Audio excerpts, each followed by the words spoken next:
Live from the Subaru of Gwinnett studio, CAB Incorporated presents Celebrating Powerhouse Women. Now, here's your host, Amanda Pierce. Good morning and welcome back to another exciting episode of Celebrating Powerhouse Women, a series that salutes and recognizes women who are making an impact in our community. Today I am joined by Amy Wheeler, the Chief Financial Officer of Eastside Medical Center. How are you this morning, Amy? Oh, I am fantastic. And after that music, I feel so pumped Geared up. Pumped yes. up. Well, welcome to the show. A quick word from our presenting sponsor before we dive in. Our show is presented by CAB Incorporated. And since 1982, CAB Incorporated has been a distinguished leader in manufacturing and global sourcing, serving a variety of industries, including infrastructure, hydraulics, automotive, and rail with their precision, machine, iron, and steel products. As a woman-owned company, CAB is proud to be the presenting sponsor of this Celebrating Powerhouse Women series. We are also brought to you in part by McCarthy Building Companies and Cat Rangers. Without further ado, Amy, let's dive right in. Okay. I'll give a little history. Amy is a powerhouse woman that I have the pleasure of actually knowing outside of the studio. I guess we met probably at a chamber event a couple years ago. So. Yeah. And just by nature, we hit it off. We are joined today by a guest in studio, and that is her lovely and supportive husband, who I also had the pleasure of meeting at that time. So we've remained in contact through the years, and she's just a mover and shaker, a large participant in our community, and we'll get into all those facets here in just a minute. Yeah. But let's jump into our DeLorean, Amy, and let's take it back to Oklahoma, where everything started. That's and right. I'll let you take it from here. Okay. So, like you said, Amanda, I was born and raised in Bethany, Oklahoma, just a little small town right outside of Oklahoma City, and made my way to Nashville, Tennessee for college. I know you know, but everybody out there may not, but I've got a little bit of height to me. So I played a little bit of basketball in college at a small school at Trevecca Nazarene University. It was a great way to kind of get out of my small town and see what the world had to offer. And after getting to Nashville, I realized I really loved Nashville, and I wanted to see what I could do after school out there. And just like other athletes, basketball actually covered both semesters, so I couldn't do an internship in college. And so my first job outside of school was an internship with my parent company today, HCA Healthcare. Wow. Got an internship. 2 months after that, got a full-time job. So it was a blessing all the way through. And What did you go to school for? Rewind just a bit. So, yeah, let's rewind. I actually, in the grand scheme of things, went to school for accounting, but had 2 other majors along the way. Mm-hmm. So, Which were? Math, and then I tried marketing. Uh-huh. I'm not creative. Oh, I learned that. I beg to differ. Yes. Accounting is definitely, math is my pleasure. So you have that analytical gene. You know it. Well, bless you for being good with numbers, because as you said, you're not creative. I'm not I'm not math savvy, so you've got that. Yes. No, it was definitely, I learned that the hard way. I literally took a marketing class, and I don't know what I was even doing. And so accounting. Getting the credit? Yes, definitely. So then jumped over to HCA. Never really thought I wanted healthcare, but it was one of those things. It was the job that was laid out in front of me. So I was like, let's give it a shot. And I have not turned around, been with them for 16 years, and have just kind of moved my way up through the company. My first job was an internal audit, and that was what the internship was with. So that's at the corporate office in Nashville. Then I jumped, and then I really realized I wanted on the hospital side. Mm-hmm. I was in there auditing the hospitals and realized that's really where I want to be. And so that was my next step. And what was the reason for that? Like, what was so enticing about the hospital? Just helping people, or? It was the people aspect for sure. I love my corporate life, but I really loved getting to know the people at the hospital, because they were actually the ones touching the patients. Yes, I know as accountants we don't get to touch the patients, but we do in a way. If we don't pay the bills for our electricity, guess what? They can't be There's no cared for. patients. Yeah. And so it was just kind of connecting that personal aspect, the people aspect, and really getting into that side of my job. So to the financial side. Exactly. Yeah. Really enjoyed making that jump over to the hospital. Started out as an assistant controller in one of the hospitals in my company. Got promoted to controller. What that means is I was the assistant director to director. And then I got my first CFO job at Parker G's Hospital in Chattanooga, Tennessee, which was such a pleasure. Really grew there. It was a small hospital, but it was perfect for my career. I had never been a CFO before, and so I had to learn not only what a CFO did, but learn how to, take care of the rest of everything else as well. And so it was a great place for me to learn and really grow Amy as a leader. And so from there, got my job down here in January 2017. I cannot believe it's been almost 4 years. And You've only been in Georgia for 4 years? Only in Georgia for 4 years. So, yeah. Take me back, because I'm sitting here looking at this handsome fellow at the end of the table, and he came into the mix somewhere. He did. How did you and Casey fall into lockstep? Oh, goodness gracious. I'm going to give you the short end of the story. We actually knew each other in college. And I tell people it took us 10 years to realize we actually liked each other. Oh. And so we actually became really good friends and then reconnected later on in life. It was 2009, if I remember correctly, that we rekindled our friendship, and about 7 months after that, we got married. Oh, so that's the best place to start, as best friends. It definitely was. We knew each other at a completely different level, and so we've been married for, it's going to be 11 years in January. Congratulations. Thank you. Yeah. Now that sounds to me kind of like, if you don't mind me kind of going into that, go. You guys were kind of at mature stages in life at the time. I know some people, they kind of get married young, and then they're kind of like fighting to find their career footing and kind of reach that earning potential that's worthwhile together, and the sweat of our brow. So you guys were kind of established. You guys were able to merge lives and kind of already be at successful points within your career. Yes, we were. And that also has its challenges, though, too. Being a financial person, sharing my finances with somebody else probably was one of the biggest challenges I actually had. And I know he's laughing at the end of the table, because, for like the first 3 years of my life, I watched our bank account like a hawk, because I just didn't know what other to people's do. habits. Exactly. Yeah. So it was great, because I was further along in my career.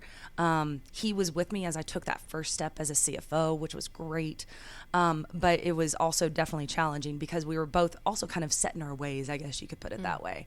And so learning how to work together and live together, but still keep that personality that we already had. Right, and your individuality. Exactly. Well, I can say that I met you guys in a chamber setting, and you guys were together. You guys are a power couple. You're not the couple that needs to be clinged to each other the whole time. You guys do your own thing, and you both hold very high caliber roles, so your network is vast, and that's exciting. Yeah.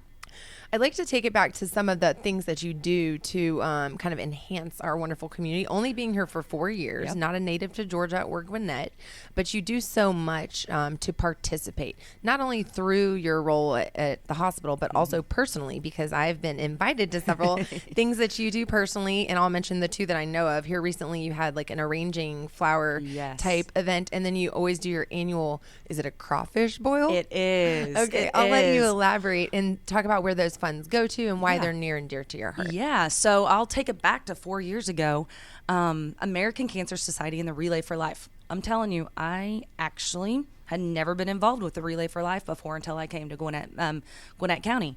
And I realized that Gwinnett County has the largest Relay for Life in the country.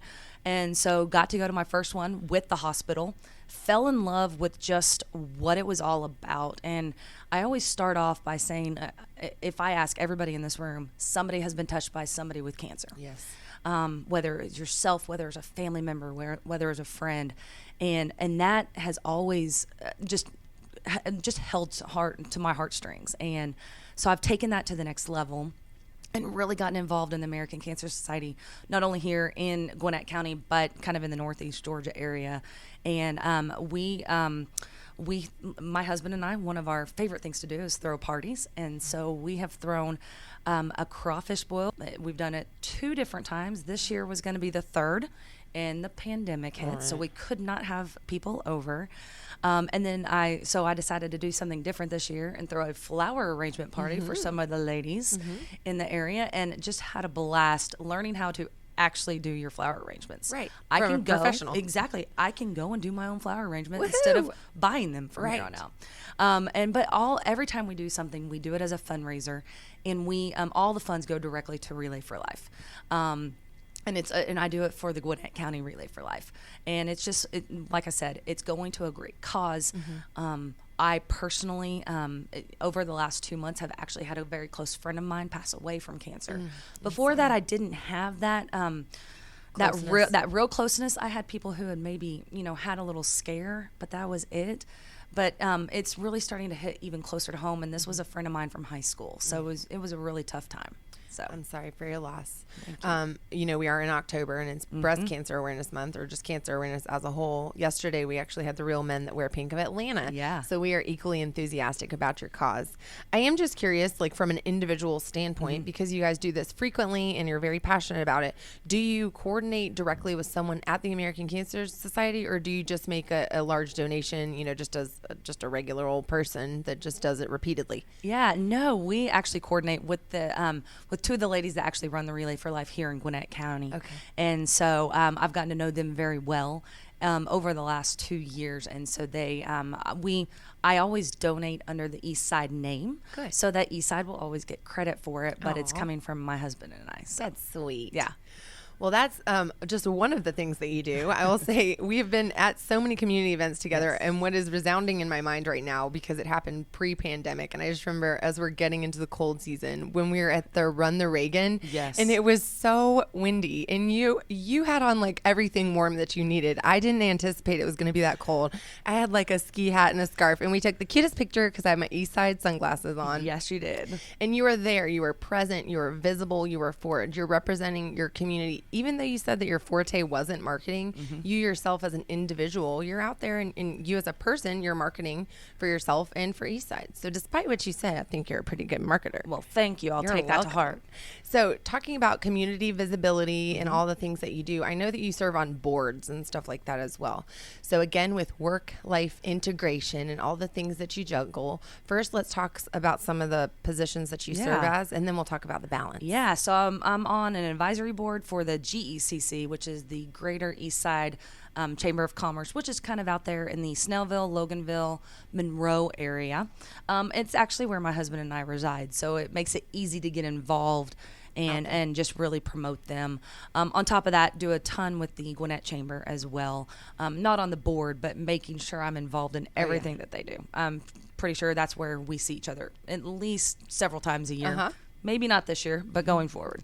And then I do, I've gotten really involved with the Leadership Gwinnett. So I was a Leadership Gwinnett graduate in 2019.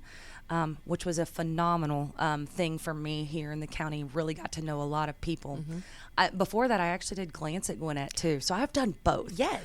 And really enjoyed both. And then now I'm actually, at least last year, I got to serve on the HHS, which is Health and Human Services Day Committee. For Gwinnett or for Leadership Gwinnett. Okay. And I was the Eastside representative, which was awesome. On top of that, I get involved through those by if Jay Denard and myself, Jay is over at Gwinnett Medical Center.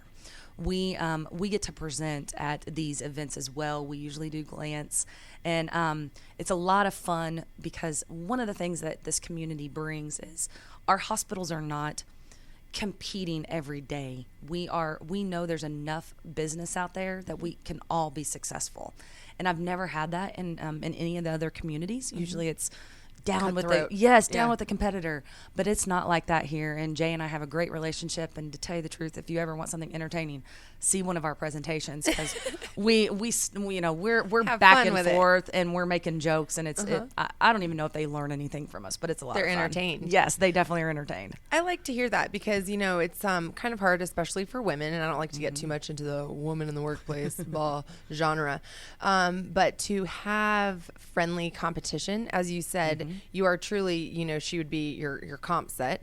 However, we want to play nice in the sandbox. Yeah. So to kind of balance that relationship and that friendship and that community involvement, I tip my hat to you because sometimes it's rough to be in that position. I do want to just say really quickly, because not everybody would know, and I did know just from previous conversations and from previous worlds of hotel sales and stuff, competition is very real. But you wouldn't think in the healthcare system, the average person wouldn't think that that's a competitive industry. But the fact of the matter is, it is. It is. And, as people get more savvy on the computer and rules and regulations come down where we have to be more transparent around maybe what we charge for different things. People are now shopping for their health care. Wow. And that is something I never thought would happen. But those savvy patients want to go where they feel like they're going to get the best care.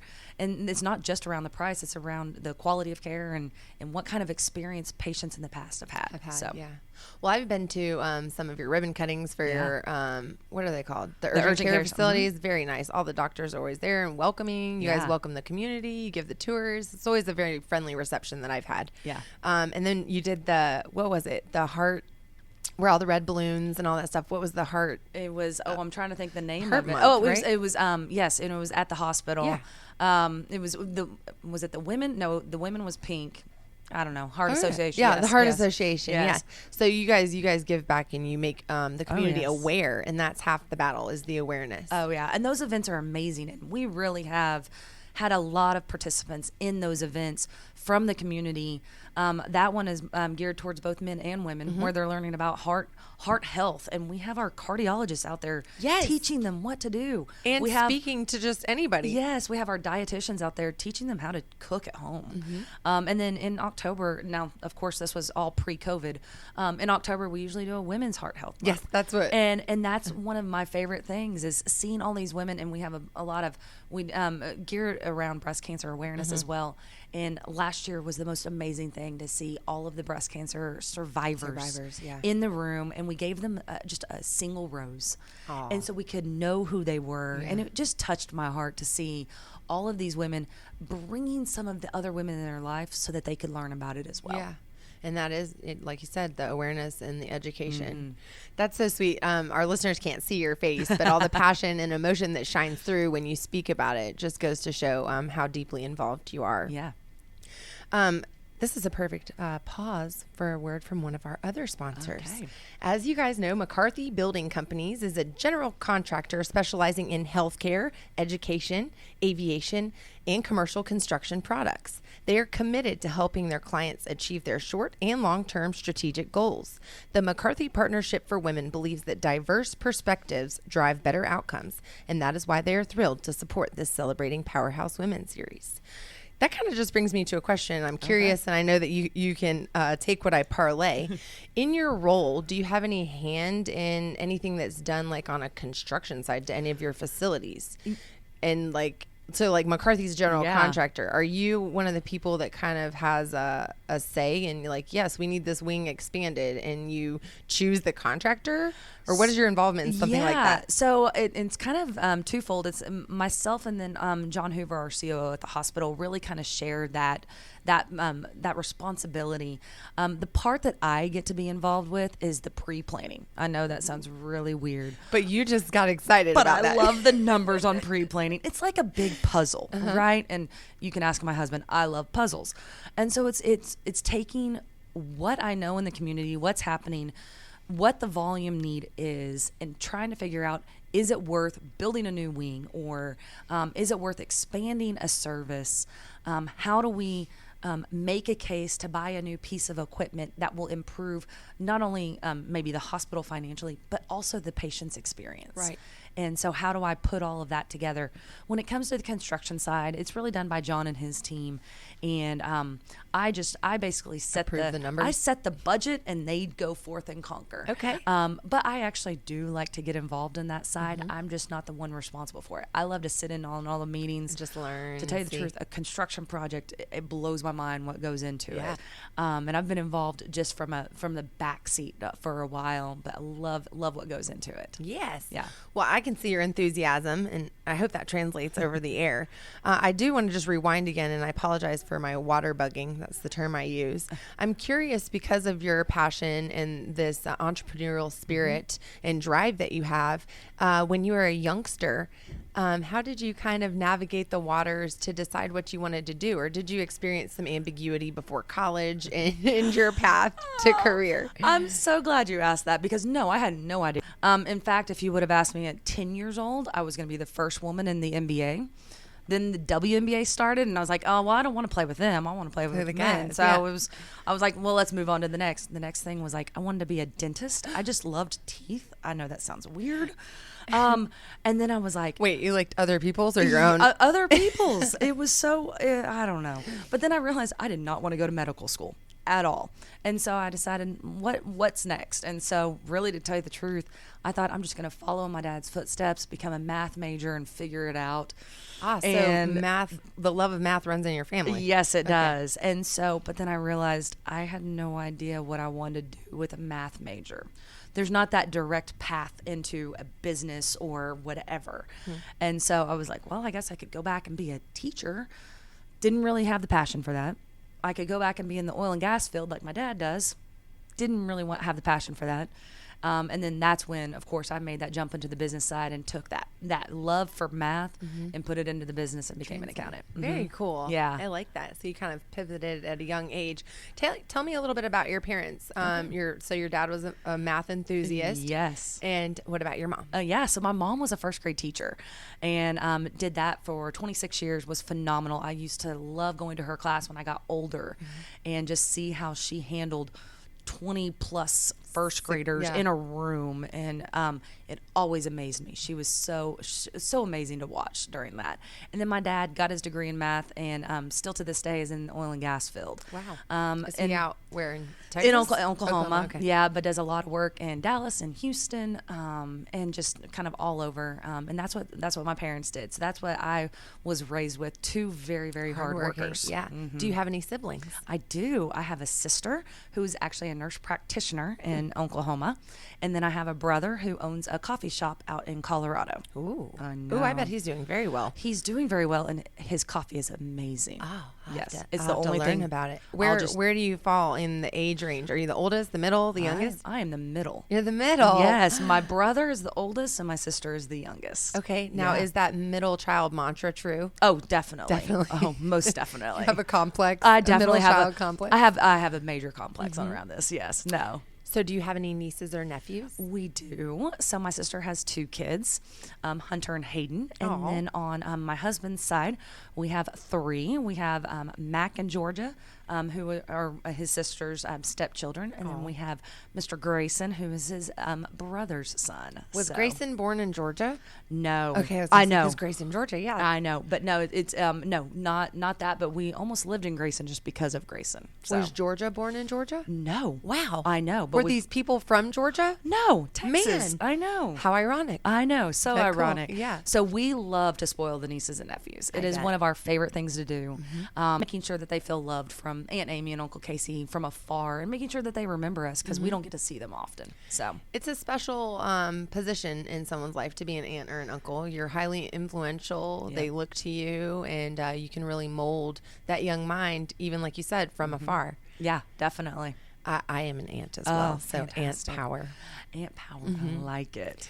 You speak very highly about your siblings and your parents and your, road to your career path. Who along the way was a mentor to you, or somebody that you kind of turned to, as a soundboard or some encouragement throughout your road to success? Well, so at a younger age, my brother and sister and I are very, very close. And so they were usually my sounding board, especially going through college. I was the one in Nashville, and they actually stayed and went to college in my hometown.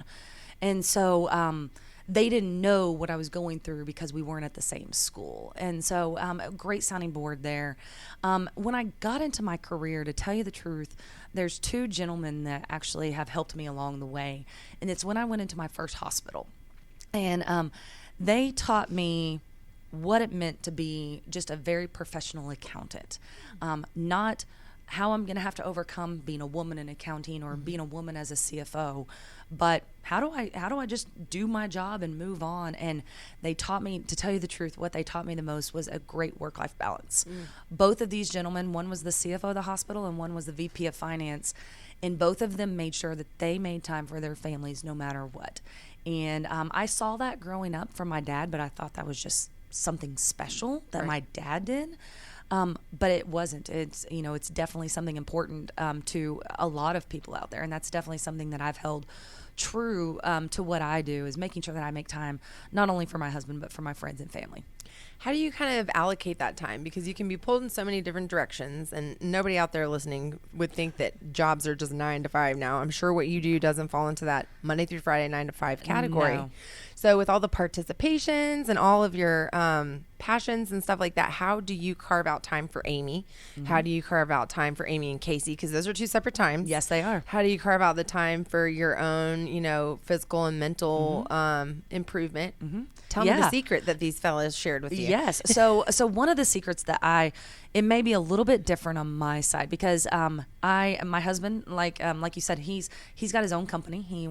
So I get my own Amy time when he's on. I make that my Amy time, so I don't have to take away from the time that we have together when he's actually in town.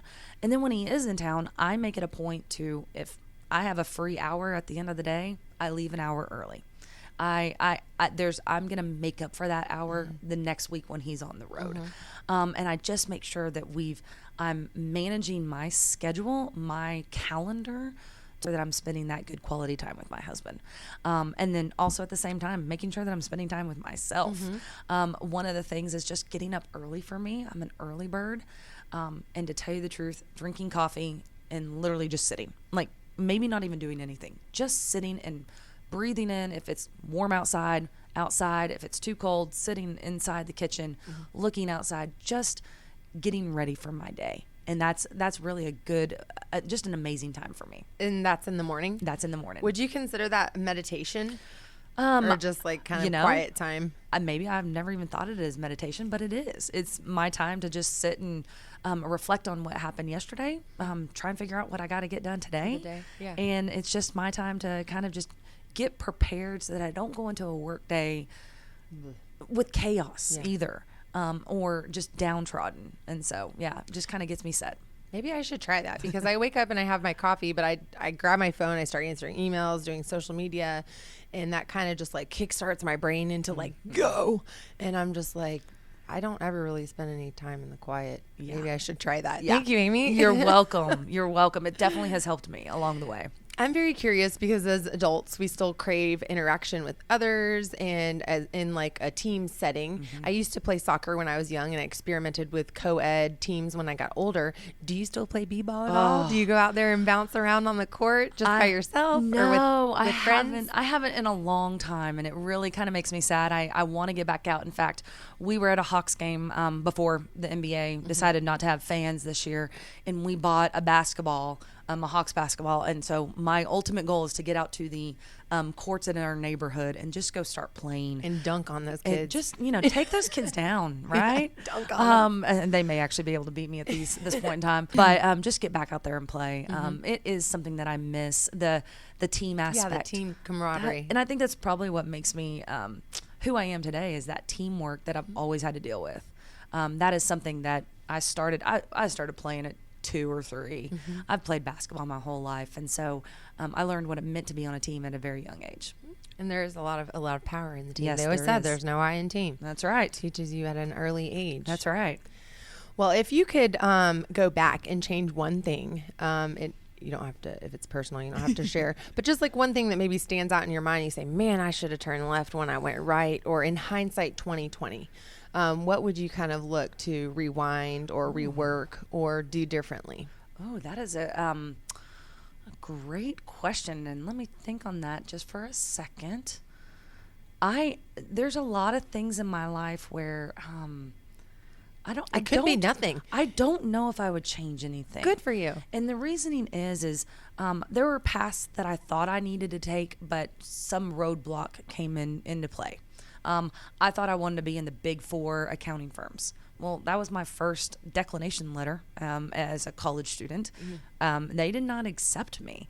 And that was like that roadblock that kind of put me like maybe take a step back and figure out, okay, maybe I'm not supposed to be in the big 4. And that's when I got into healthcare. And then healthcare has taken me on such a journey that I can't see myself being in anything other. else. Good Yeah. for you. So I don't No regrets. Zero regrets. No regrets. Yeah. I like it. Well, tell the listeners, because I am friends. Well, you're elusive on social media. You're only on Instagram. I am. I always have to tag Casey. Yes. You just keep I tagging live Casey. vicariously Yes. through Casey's posts. So you guys do a lot of traveling, and you mentioned that flexibility, and Yeah. that's really exciting. And coordinating travel time together, is that a challenge with both of your busy schedules? Are you able just to carve out that week or so? And if we plan in advance, we're usually able to. A lot of our trips end up being like long weekends. He'll come home on a Thursday, and if I'm able to take off Friday, I mean, there's been times that we decided Thursday night we wanted to go somewhere. That's exciting. My husband is very fly by the seat of his pants. I want to plan. so do I. And he In has, advance. He has made me turn that corner, and I'm not gonna lie, it still makes my heart flutter when we decide 1 minute to go somewhere. But I still enjoy every minute of it. And you trust that he has it all planned out. I do. Yes. But travel, that's like one of our favorite things to do is travel. And we actually made the decision when we first got married not to have kids, and that's why we're able to travel and go where we want to, and we always just go to wherever we want to, and that's the fun part. and see and make friends Yes. and eat and drink and be merry. Oh yes, and we make some wonderful friends on trips. It's the bet. funniest thing. We are not the ones that go to the chain restaurants. We will go to Seek our out. hotel and we will say, what's the best local place? And then at some point in time in the night, we have two new best friends. I don't know how it happens, but it does. Oh, I know how it happens. I've been there. Yes. It's exciting. Yes. I do want to ask you, because of you mentioned your analytical nature and calendars and things like that, and a planner in advancer. You mentioned that you have your meditation time in the Yeah. morning. So outside of that, what is the first 90 minutes of your day? Highly productive people Yeah. usually accomplish lots Yeah. in that first 90 minutes. Yeah, so I usually try to get to work a little bit before others arrive. And the reason I do that is I've got about 30 minutes to an hour where I can literally focus in on emails or a task that I didn't get done the day before. It makes me start my day out on the right foot. Because if I'm already behind on email going into a day, then I feel like I'm even more behind by the end of that day. Because it just keeps piling up. It just keeps piling on. And as you can imagine, my day is full of meetings. Just like any other executive in any other business, that's just how our worlds turn. And so I spend a good quality amount of time on emails. And then once people actually start coming into the office, then I will, get started on whatever I need to. Usually the first meetings are starting at 8 a.m. And just trying to make sure that I've got everything planned out for the day. Usually I'll try and get with my assistant first thing in the morning, make sure you I have don't. an assistant. How Do fancy. Kristen, and she is fantastic. Shout out to And Kristen. she will be hearing this later on, but she, we'll make sure I'm not double booked, Yeah. or because that does happen, and so just making sure I've got the day planned. Laying the groundwork You for your know it. successful day. Yeah. I like that. Well, I do want to ask if there's any tidbits of advice or anything that you have to share with our listeners, the young entrepreneur that might be looking to kind of leap into that career. What would you say to anybody out there looking to take that first step? Yeah, I would.